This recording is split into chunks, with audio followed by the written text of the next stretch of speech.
Welcome back to another video. This is RBC Mr. Rhodes.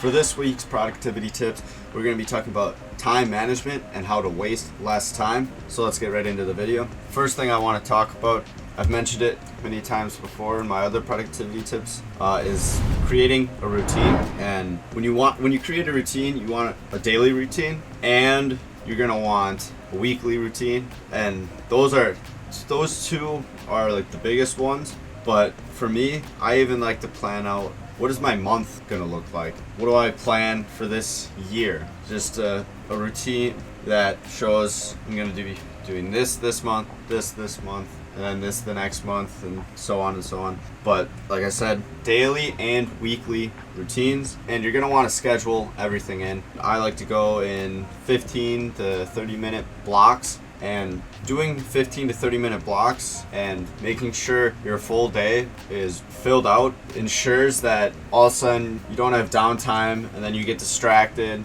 You go on your phone or you say, I'm gonna play video games for this 15 minutes that I don't have scheduled in. And then 2 hours later you realize I never stopped playing video games, and you've wasted all this time that you were supposed to be working on your game or on your YouTube channel or whatever it is. So that's why I think routines are very important. And the second thing I want to talk about today is intentions. Setting intentions is very important for anything, and this kind of goes along with a routine. So every morning, gonna want to be able to have an intention for what you're gonna do that day. And I like a trick I really find useful for this is writing those intentions down. Just getting that on paper and physically writing it out puts it in your mind that, all right, today I have to record a new video, or today I gotta make a new level for my game. And to even go a step past that is just tell someone.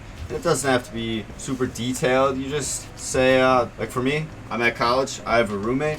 Just tell my roommate, hey, today I'm gonna work on this part of my game. And maybe sometimes they'll never get brought back up, but maybe at the end of the day, whoever you tell could just be, oh, how did working on that go? And then it kind of puts this pressure on, I have to now do this thing because I said I was going to do it. And every action you do needs to have an intention. And what I mean by this is you can't just be going into something blindly, Maybe, yeah, I'm going to work on my game. I open up the Godot engine to work on my game, but what am I going to work on? And now I'm staring at my Godot engine thinking, and just blank because I don't know what I'm going to do. Then you get into the trap of, all right, well, I don't know what I'm going to be doing now, and I have nothing to do because nothing's on the top of your head at that time, and then you get distracted by something again. Or just another example would be, I want to draw a new sprite, open up a sprite, I'm going to draw a new enemy, but I don't know what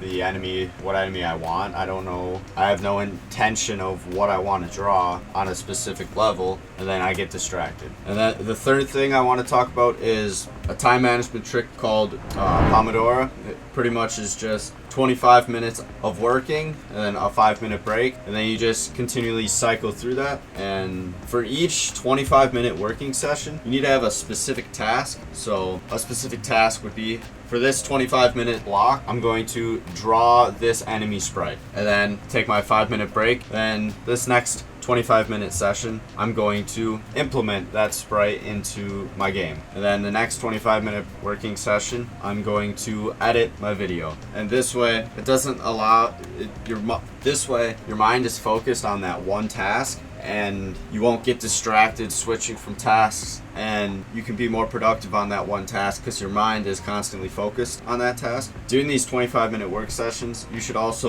that should just be 25 minutes of pure work. And then during that 5-minute break, that's when if you have to go to the bathroom or whatever it is, that whatever isn't that specific task can be saved for that 5-minute break. And then just another thing to go along with the Pomodoro is I have a physical timer that it could be any timer, but I really recommend a physical timer because then you have that, it's obviously, if it's physical, it's in the physical world, but you can see it, feel it, and it helps you be attached to that timer that you set, and reminds you more consistently to keep working and stay focused. Whereas if I have a timer just on a Google tab, it's out of the way. I totally forget about it. I get distracted. And if you're flipping between timers, if you're flipping between tabs, you can easily get distracted that way as well. And I like to just always I like to glance at the timer. How much time do I got left? And if you're working in Godot, glancing back into Google